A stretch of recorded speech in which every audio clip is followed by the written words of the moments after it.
Welcome everybody to what I believe is our 10th episode of The Cover 2. We made it. A little bit of a milestone. I'm Patrick Neal, Grayson Mann, as always, your host. We've got a lot to cover today. We've got the playoffs came out. We've got the Heisman shortlist came out.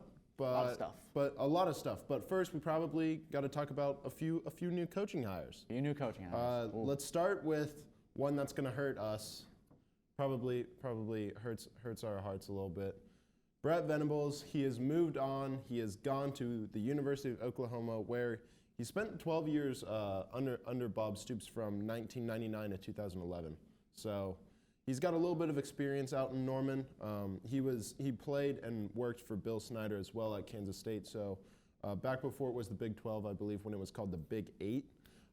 He was playing. He was coaching it up, getting some experience, and I think this is a good hire for Oklahoma. Yeah, they got their guy. They got stability, a guy who's going to bring energy, passion, and I think the most, you can see how the players and everybody feels about Venables when Lincoln Riley leaves, and there's a lot of iffiness, a little bit of bad blood. When Venables leaves, everyone's well-deserved, great guy. He's going to bring just a lot of, I think, stability to an organization for the last week. Feels like they've been in free fall. So it's nice for Oklahoma to finally get something, an answer.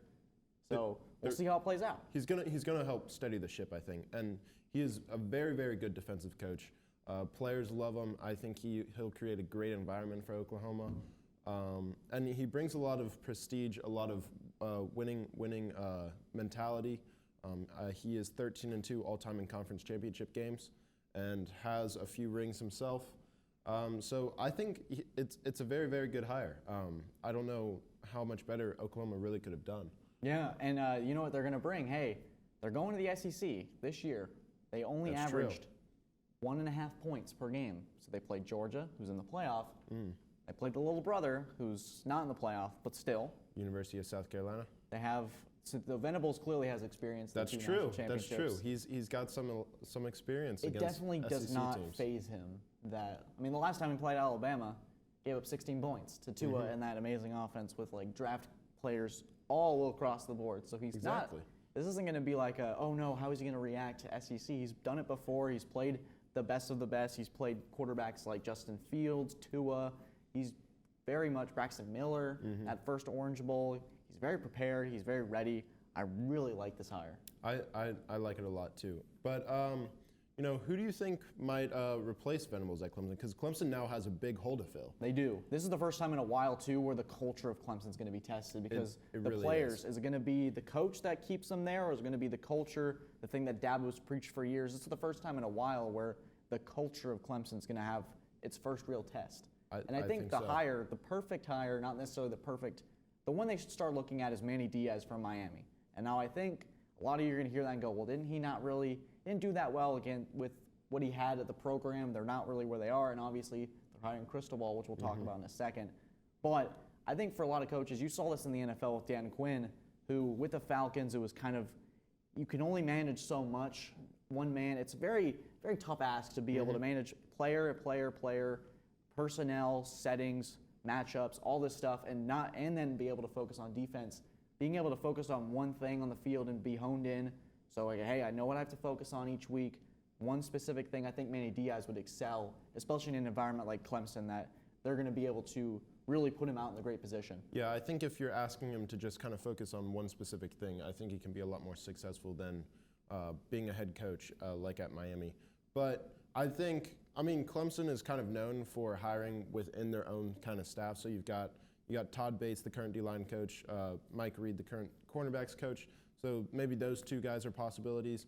You've got the Pitt DC, Randy Bates. Pitt coming off a very good season, very good ACC championship run. We'll talk about that in a little bit as well. And Randy Bates coached a very, very good defense this season. Yeah, and Pittsburgh made a lot of strides this year that we did not expect. They beat Clemson. They took down a Wake Forest offense. It's been very productive. You know who else took down that Wake Forest offense? That guy that you see in the picture right there, Mr. Brent Venables. A lot of great stuff. So do you want to talk about the U getting their guy? The U. Cristobal. The U. Getting the guy. He returns. Is the U back?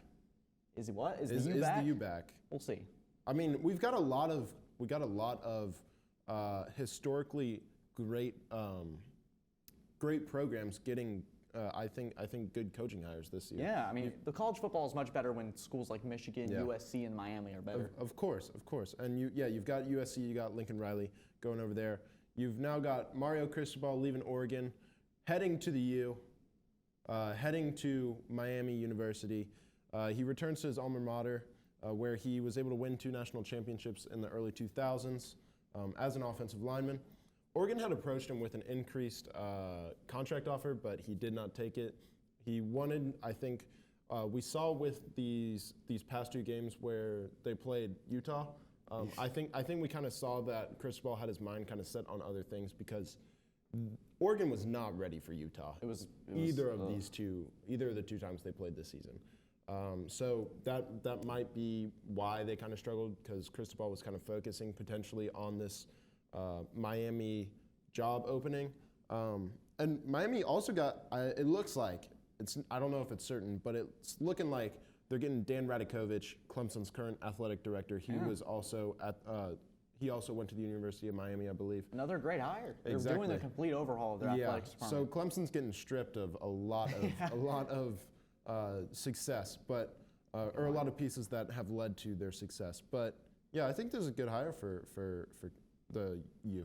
Yeah, and I think on the flip side, when you look at Oregon, it's very much going to be, I bet Lincoln Riley is just licking his chops right now. He is so excited because now Cristobal, who's a fantastic recruiter, the West is going to be his. He's going to get the first pickings. He's going to get the first servings at the table. He's going to be also go to get seconds, thirds, fourths. It's like Thanksgiving for him. Exactly. It'll be just like, oh my gosh, I can't even. I bet Lincoln Riley's ecstatic for this. Oh yeah, he's the gotta true be, winner. He's got to be really happy. But there's a lot of decent coaches that could potentially replace Cristobal. I mean, you've also got Joe Moorhead, who is now leaving for the Akron job. So they got to replace a DC as well. But I mean, I don't know. Some early thoughts I put down. You got Kalani Sitake, who has done a really decent job at BYU. They're always consistently in it. They're as independent team, they're always consistently pretty decent, and he's done a very good job there. You got Joe Brady, who surprisingly kind of just got fired from the Carolina Panthers. I wasn't completely sure why that happened. I, as a Bengals fan, kind of want him to head over there. Zach Taylor is kind of an iffy coach, I think. Iffy? And Joe Brady's got experience with Jamar Chase, with Joe Burrow. So. Well, if Josh McDaniels leaves for the Patriots, just going to point that out. Maybe. Here. But we'll see. Yeah, you're really repping the Patriots this week. We won't get too focused on that, but we're back. All right, moving on. Fair enough. But anyways, you got Matt Campbell potentially. That would be really interesting. His name is constantly in the news for pretty much every head coaching job, so I'm sure his name will circle around this Oregon job. Maybe even Chip Kelly. Like, I don't know if I'm Oregon, I'd really want to hire him, but he is a possibility. He had a lot of success over when he was at Oregon, so maybe. We'll see. But yeah, this whole Cristobal thing kind of reminds me of Scott Frost when he went to Nebraska, went back to his alma mater. Let's hope it doesn't go well, is it? Hopefully not. But Scott Frost went in to try and fix a broken Nebraska. Obviously, that hasn't worked exactly how Nebraska thought it was going to. But maybe Cristobal going back to Miami is a little bit different. We'll see. I think this one is going to be a little bit of a longer rebuild. Like Lincoln Riley, you're going to immediately see results. Marcus Freeman, immediately you're going to see results. But I think with this one, this is going to be a program that's going to have to find themselves. This one's going to take a while. I think in 3 years we'll be saying, okay, like maybe they're like competing for the playoff at that point, but they have such a broken program right now. Yeah. It's going to take some time. But I think Cristobal's the guy to do it. I think they've got some decent pieces. Like you got Tyler Van Dyke, who kind of emerged towards the end of the season as a pretty decent quarterback. Of course, with De'Ara King getting injured early on. But yeah, I think Cristobal will definitely be able. There's a lot of talent in Florida. You got to fight it out between Florida State, and Miami. So Cristobal is the most attractive head coaching candidate. Besides, Billy Napier is going to be able to recruit, but I think that Cristobal has the biggest pull now in the state of Florida. I think that'd be a fair take. Yeah. But another coaching hire was pretty quick turnaround for the University of Notre Dame. They go in, hire internally, hire Marcus Freeman, their former DC, as the new head coach. And if you've seen the video of him being announced to the team, it was electric. I mean, I really like this hire, I think, personally. Yeah, you can really tell the players, especially when Brian Kelly left, even the people were going to Twitter saying, Freeman, that's obvious. Like, don't even have to like. We were saying it last week. I don't know. Can we manifest things? I think we can. Maybe. But we have the power. Yeah, I really like this hire. I mean, I think he's a very young coach. I think he's 35 years old. You've got Tommy Rees, a 29-year-old offensive coordinator, the former Notre Dame quarterback, who said he's staying as well. He's not going with. He's not going to LSU. But I think Marcus Freeman is very good with having good relationships with his players. I think the Notre Dame players really, really like him, especially if you've seen the video of him going in celebrating with his team. And I think it's either going to be one where he succeeds very early because of his ability to interact with players and his personality, or it might lead to something where he kind of fails, in all honesty, because he's so young and has a lot of inexperience. Remember, he's been at Notre Dame for less than a year. He was at Cincinnati as a DC the year before. Doesn't have any prior head coaching experience. But I think he's going to succeed. I think so. I think he brings a lot of like Venables. He reminds me of a younger Venables. A lot of passion, creative ideas. Notre Dame's defense was pretty good this year, especially when the offense, they didn't really know who they were. They had a lot of quarterback carousel, a lot of struggles there. But when I think the first step is you got to win the locker room, and he's clearly done that. He's not moving to a new place. He's familiar with the facilities, the athletic director, he's familiar with the university. So it's not like he's having to start from scratch. Exactly. So he's already got a leg up on everybody. He's not having to move homes, change all these different things. So I'm really confident that he'll really take, and maybe they go 10-2, 9-3 the first year, but he's going to be building something special. Yeah, he's got to worry, of course, about recruiting because Notre Dame has those high academic standards. Yeah. But I think he's going to be able to succeed. I really do. Yeah. I believe in Freeman. Yeah, exactly. Okay, a little bit, or not a little bit. It was a pretty major conference championship weekend this weekend. Yeah. And Georgia, University of Georgia, team that had been basically invincible all year, it's knocked off by who else but Nick Saban. Put him in the kennel. I mean, we should have thought about this. Like, Nick Saban had never lost to an assistant coach prior to this year. He wasn't going to go and lose to two in the same year. Why? I feel like I fell victim to this too. I was just all year. I said, Bama's luck eventually is going to, especially after the A&M game, I said this was eventually going to happen. They're going to play a better team. And for about 10 minutes, it looked like it. It was very much the case. The energy was there. And all it took was one throw to Jamison Williams for a touchdown. That touchdown, pretty much for me in my head, I was like, oh no. This is over. He is just a little bit fast. He's a little speedy. He's like that the Meep guy, the little road runner. Road runner. Yes. Oh, and he just goes. Speaking of road runners, UTSA, conference champion. Clap it up for them. But yes, I like the comp. Jamison Williams, fast. But yeah, Alabama goes in, wins 41-24. Georgia was up 10-0, but after that, just got absolutely smoked by Alabama and their offense. Heisman game.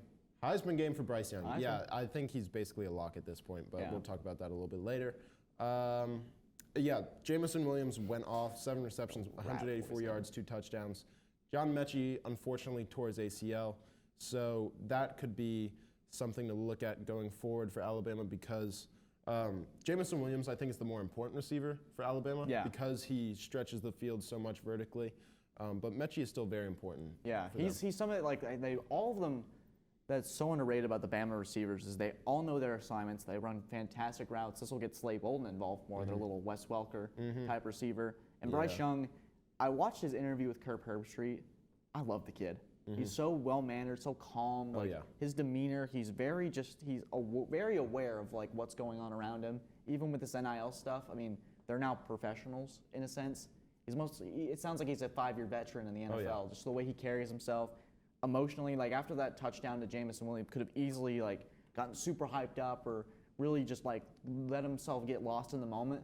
Stoic. I was like, this is dangerous for college football. Yeah. They flip back to him, and he's over there talking to the sidelines. Like, but you see this video of Nick Saban after the game? He was getting interviewed. He really, I don't understand the metaphor with the rat poison, but I was like, this is really interesting. Well, I think what he was trying to say is normally the media is praising Alabama, but everybody this week was talking about how Alabama was going to get trashed, and that rat poison, things I never thought Nick Saban would say. Yummy. I don't know how I feel about it. It was weird. You got Saban, who's smiling and cracking jokes, going on Peyton's and Eli's places. You got Belichick, who's smiling.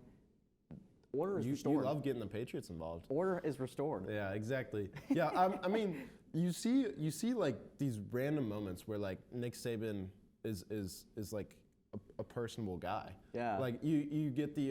So quit asking. Yeah, you get the. Oh gosh, what was it? There was some player where he was interviewed and he was like, Nick Saban loves these nuts jokes, and and you hear that and you're like, what? That makes zero sense. But Saban. Something like this, it's always super funny, super interesting to see. A personable guy. When I heard him say yummy, I was like, did a little double take. But anyways, Georgia, they're really missing that X receiver, I think. They are. But Pickens was in this game. He was there. He only had 2 catches though. Brock Bowers was their only real pass weapon. He was the only one who had over like 4 catches, I think. Yeah. And when you're relying on a tight end to do everything for you in the passing game, that can be a real struggle.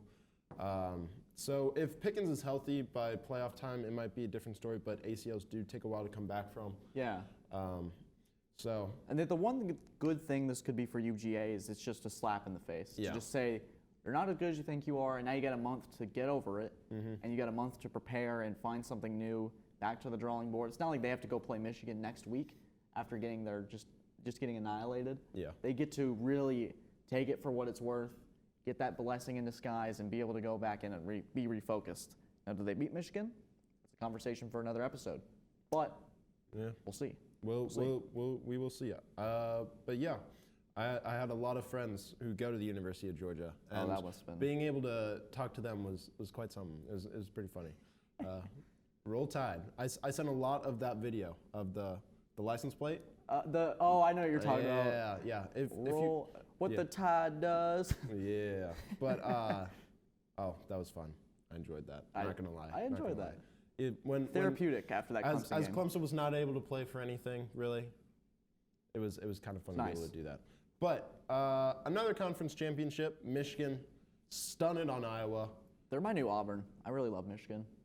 Really? Yes. You're switching teams pretty quickly. I have a soft spot for Harbaugh. I have a lot of conversations just because I think everyone was like, it's time for Harbaugh to go. It's time for Harbaugh to leave, get fired. And I said, patience prevails this year. You just love his khakis, don't you? Maybe. Maybe. All right, you're switching teams pretty quickly, or you're jumping ship. It's been 1 year. I will always be. I will always have a soft spot for Auburn, and I'm just gonna. Michigan's my personal favorite for the. You're just gonna end up having a soft spot for everybody. But yeah, Michigan stunned on Iowa. Iowa could not score in the red zone. Could not score. Period. Pretty underwhelming Big Ten championship. It was. I was very excited for this too. I was like, oh, this could be it. Michigan. They had a lot of explosive big plays, which is, if you're a Michigan fan, is what you want to see. They beat Ohio State, kind of just ground and pound. They had Hassan Haskins 5 rushing touchdowns, and it was kind of just slowly milk it away, make sure Ohio State's offense isn't on the field. But this was all explosive plays. Blake Corum looked healthy. You had Donovan Edwards throwing an absolute dot. That was fun. It was. He played better than both Petrus and Alex Padilla, the Iowa quarterbacks, I think. He had to have had a perfect passer rating. Yeah, and I think for Michigan, you come off an emotional win against Ohio State. You finally climb that mountain, and then you have to play a really physical team in Iowa. How are they going to respond? How is it going to go? And they didn't just respond. They just came out with a statement. They said, hey, we're consistent. We're a mature team. We're able to refocus. And Aiden Hutchinson, man. Heisman Hutchinson. Put him in New York. He's there. He is in New York. There's going to be an argument for the Will Anderson versus the Hutchinson. I think Hutchinson, you have that Ohio State game where I think he had 3 sacks, if I'm not mistaken. And then this game, there was a play where they had a right tackle and a running back. They were kind of like this and Hutchinson went a little zigzag. It looked like he didn't even touch him. Yeah. It looked too easy. Yeah, the Iowa offensive linemen were just like, I don't know. Hutchinson was too fast for him. It must have. He did a little. Go ahead. It was almost like. It's the opposite of you shall not pass. You shall pass. Yeah, exactly. It was almost like pinball, where you just like bounced off the walls. Yeah. But completely it was agree. also really cool to see Michigan. They honored Tate Myre, of course, the tragic shooting in Oxford this past week. They had the little patches. That was awesome that to was see. cool. And also they scored 42 points. That was really cool. Which Tate Myre, if you don't know, he wore number 42 for his school football team. A hero. It was really cool to see. Not gonna lie. Really great weekend for Michigan after all that's happened. Yeah. Plus the Lions got to win. Yeah, and they had on the sideline the caps of the Oxford logo. And then so overall really great weekend for Michigan and Detroit. Really great weekend for the state of Michigan. Good. Isn't usually happening, to be honest with you, around this time. But congrats, Michigan. Yep. There you go.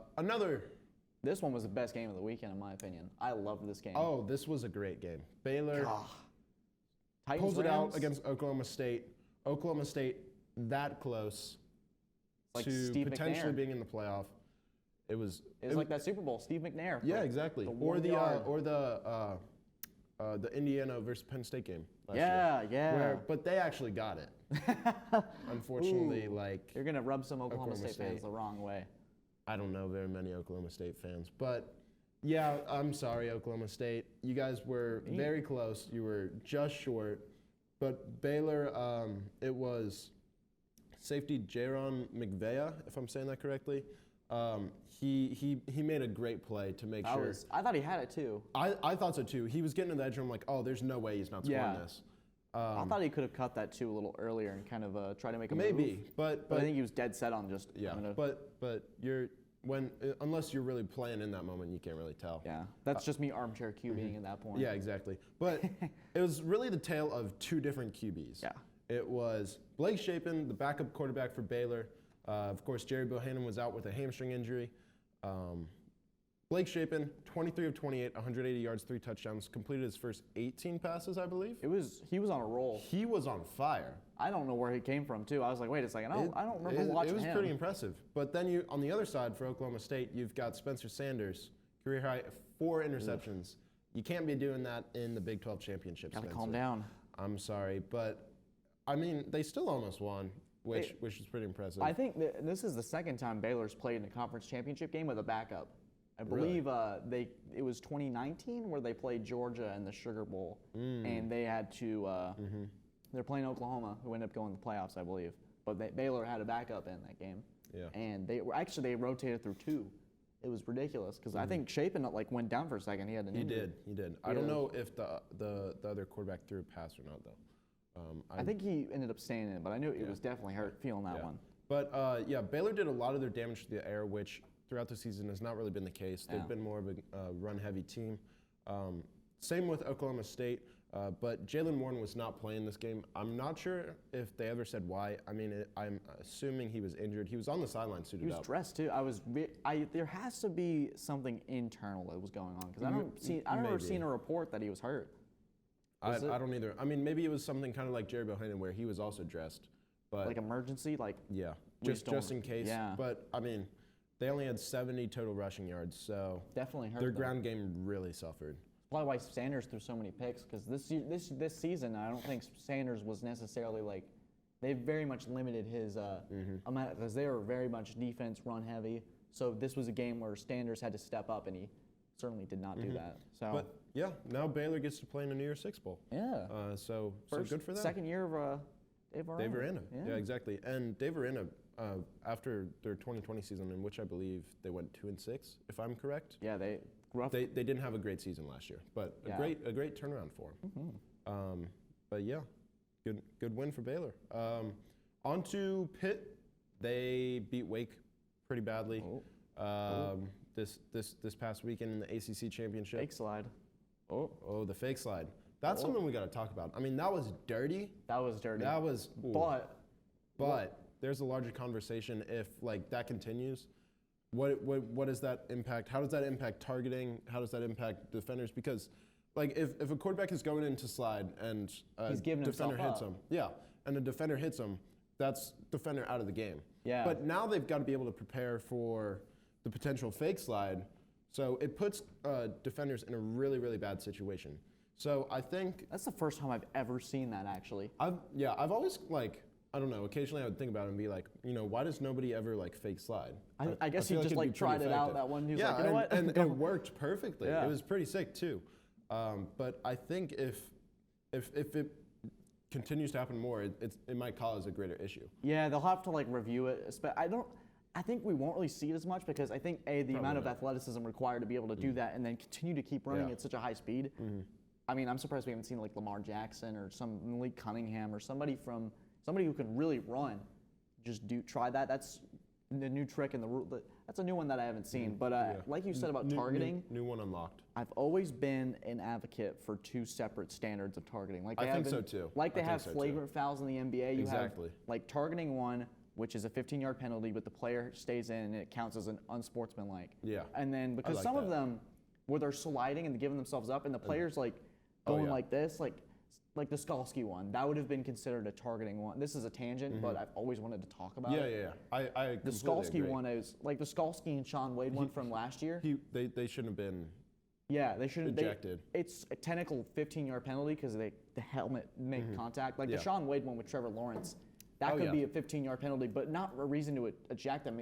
It's very clear. You can very much tell when someone's trying to take somebody's head off. Exactly. So, if you're listening, college football, make it happen. NCAA. Make it happen. Make it happen. I completely agree with that. Targeting can really change the course of the game, as you've seen with like Sean Wade. It happened too with Auburn this year with a Smoke Monday. Exactly. He was making a play. He was trying to prevent him from scoring. I don't think it was malicious. I mean, you can definitely tell. Some of these players are trying to kill somebody. Yeah. But like in certain situations, they're not. It's just the circumstance of the tackle and stuff. So if like you were saying, if the fake slide continues to occur or becomes more prevalent, then you got to have that greater conversation.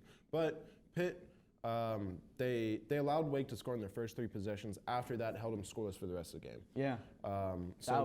I thought that first, if anything, it was 21-21. I was like, it's gonna be very a very good game. Yeah. The late night game as well. But Hartman threw 4 interceptions, similar to Spencer Sanders. You can't be doing that and hoping to win your conference championship game. Pitt got after him too. They had 5 sacks on the day. Like I was saying, Pitt, a very solid defense. And it's their first ACC title as well. So we can respect that. We can respect that. Yeah, but you gotta. I think on the broader, just on this game, on these two teams as a whole, they both had great seasons. Really did. They both have reason to be happy, to walk away happy after this season. Both getting to 10 wins, Wake getting to their highest ever ranking at number 10. And Pitt now with an ACC title. Yeah, I think that like going into the season, we kind of expected it to be Clemson, and North Carolina maybe too. Yeah, and it just wasn't the case. And it's kind of as a Clemson fan, it stinks at the same time. But you're looking at it, you go, this is kind of fun to watch. Like these different programs evolve and get their stories etched into history. Like I really like seeing that. And I know a lot of Clemson fans are probably going to disagree, saying why can't we just win the title every year? It's not going to happen. Yeah, it's just not a reality. There's going to be down years. There's going to be years where we win everything. There's going to be years where we go potentially 6-6. I mean, we just don't know. We don't know. Yeah, but like it. I mean, after this weekend, the playoff rankings did come out. I think. What are your thoughts on it? I personally agree with the rankings. This is the first time in, I think, this 6-year history of the CFP where everyone kind of agrees on the rankings. I don't know if there was much of a debate. Yeah, really. It was more of like who was going to play who. The order, yeah. But even if like you move the teams around, I think it was going to be Alabama playing Michigan and wait. It would have been like Alabama playing Cincinnati and Michigan playing Georgia. Either way, you did it really. I think because I think it was going to be either 1 or 2 for Alabama. Because you could have easily made the argument that Georgia moves down to 4, then Cincy 3. Because you could have still had the same matchups. Yeah. But I think the only thing that I've seen is that they don't want Alabama and Georgia to play each other again right away. But I mean, we got a month to kind of like let it. Yeah, that's true. I don't know. I see kind of the logic, but you should be ranking the teams in the order that of like how good they are. But I think they ranked them correctly, so I don't really have an issue with it. Cincinnati, they got great in. job. Let's go. Your reward, you get to play Bama. That sucks. Sorry.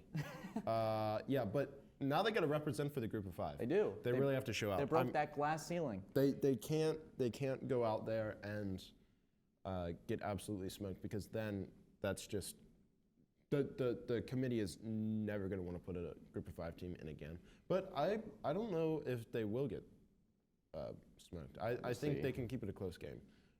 I think there'll be a lot of energy, because they're gonna get a month of being told they're gonna get smoked. Yeah, they're gonna get blown out. They got a mature team. A lot of transfers from the SEC schools too. They have Jerome Ford, who was at Bama. Yeah, and they also have Sauce Gardner, who's got the coolest name in college football. Sauce Gardner. So confirmed. Mm-hmm. Yep. Yeah, confirmed. They're winning, I guess. But I think they opened up as 12.5-point underdogs. So I was expecting it to honestly be more, just because Vegas would be like, oh my God, is it Vegas? It's SEC, ACC. The line will probably move though as people begin to bet on it. But I think it'll be a very healthy 9.5. That's my pick. Okay. And Georgia, Michigan, I can see being close. The only issue is Michigan relies a lot on their run game. Yeah, and Georgia has a very good run defense. It's almost like Michigan is just a little bit worse version of Georgia.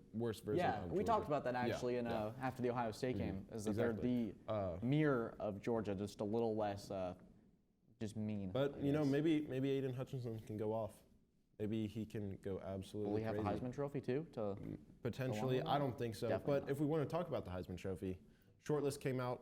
4 players. You got C.J. Stroud, you got Kenny Pickett, you've got Bryce Young, and you've got Aiden Hutchinson. I think at this point, Bryce Young is pretty much a lock to win it, if we're being honest. It is a quarterback award after all, minus like a few very little parity, with Devontae Smith winning it last year, for example. But especially with this past game with Bryce Young and Alabama beating Georgia, I think it's got to be him.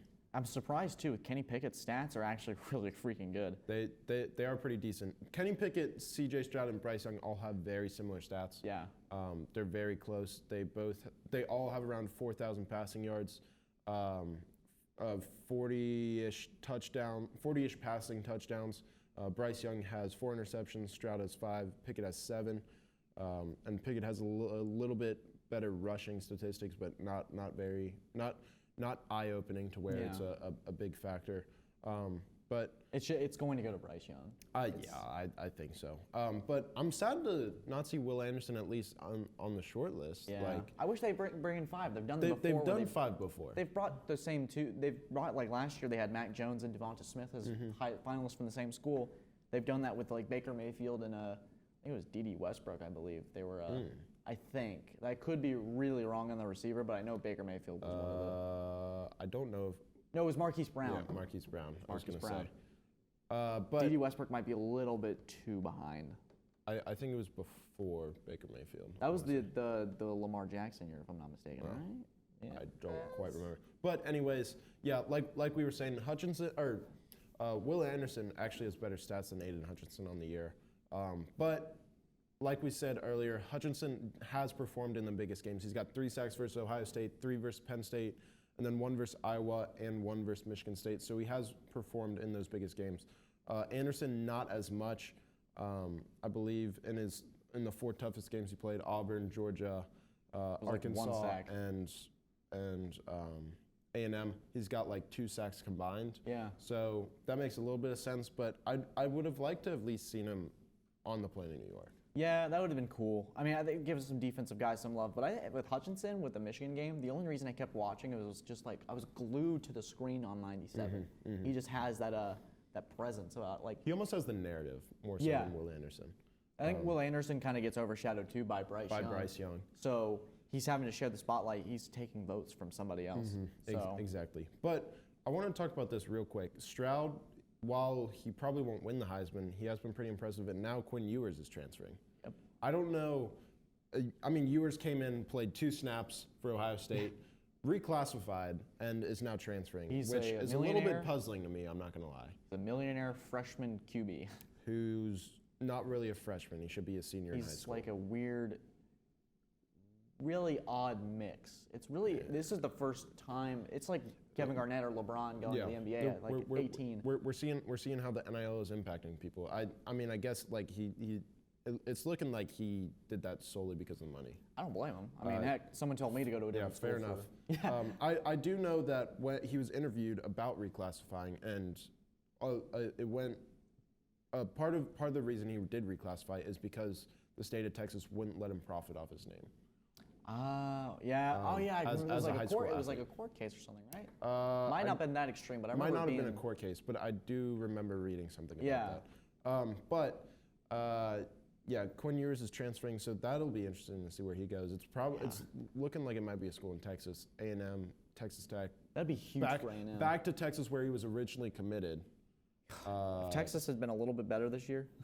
Maybe, I know that there weren't a ton of close games, but yeah, it's really interesting to see how the NIL is taking effect in college sports. Strange year. It is strange year. Strange year. Very strange year.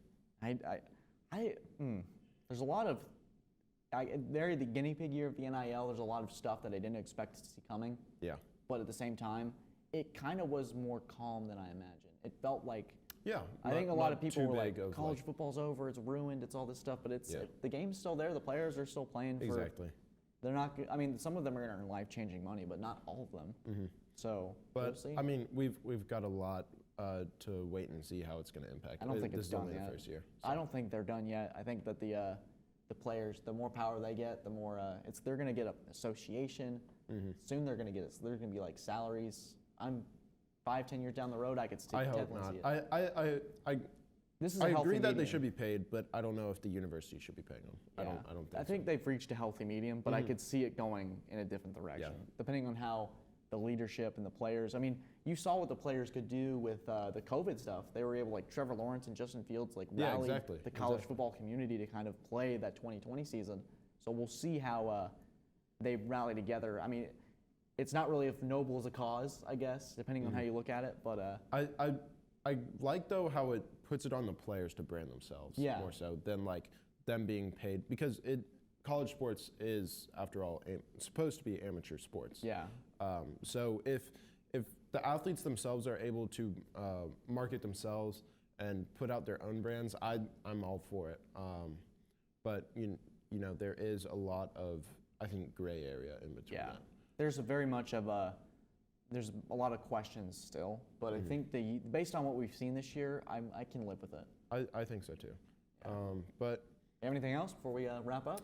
I don't really have too much. I mean, finals week for a lot of college students. Best of luck to anyone who's listening that's a Clemson student, like this week. Or any student. It's a grind. You guys got this, for real. But yeah, we appreciate everybody helping us get to our 10th episode. Yeah. All the viewers. And you know, we're just looking to, I guess, continue it into the new year. Yeah, we're gonna cover bowl games. We're gonna cover potentially basketball, NFL. We're gonna just try to find some things, especially with college football coming to a close. We'll be able to find stuff. Don't worry about it. We'll still be here. Don't miss us too much. Yeah, but again, thank you all for watching. Thank you, Zach, as always, in the back for producing. Zach. We couldn't do it without him. And you know, until next week, until next time, thank you. Have a good one.